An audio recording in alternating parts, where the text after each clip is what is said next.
उमेदुनि ते जीअण जूं ॻाल्हियूं खुलियूं हज़ारे दरनि तां तड़ाणियूं दिलियूं।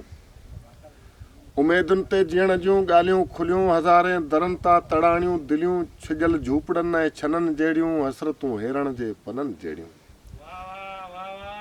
बदन आरसीअ जो छुअण खां अॻे समाजी रवाजनि क्यूं आङिरियूं उभियूं।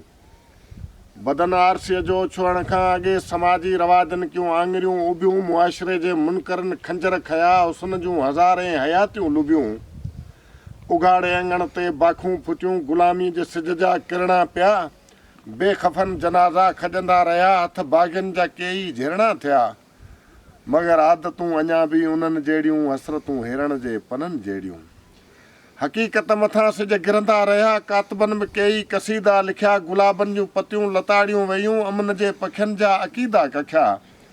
हुजतुनि जी ॿेड़ी ॿुॾंदी वई भरवसनि में बरछियूं ऐं भाला लॻा। ज़बाननि खे क़ैदी ज़ंजीरनि कयो ज़मीरनि खे कई ताला लॻा। रहियूं हालतूं हिननि ऐं हुननि जहिड़ियूं हसरतूं हेरण जे पननि जहिड़ियूं। वफ़ा जा दाग़ धोते अछा जे थियनि हा कींझर में नूरीअ जा सुता पिया हुजूं हा। वफ़ा जा दाग़ धोते अछा जे थियनि हा कींझर में नूरीअ जा सुता पिया हुजूं हा। हुसैनी सुरनि में भिटाई लिखे हा इश्क जो अलम थी खुता पिया हुजूं हा। मगर छा कंदियूं सूरमियूं लतीफ़ खां पोइ ॼमी सिंध में आसार क़दीमी बुजड़ी विया कंहिं महसूस न कई कमी सिंध में। कथाऊं कंदा पिया कूड़नि कननि जहिड़ियूं हसरतूं हेरण जे पननि जहिड़ियूं।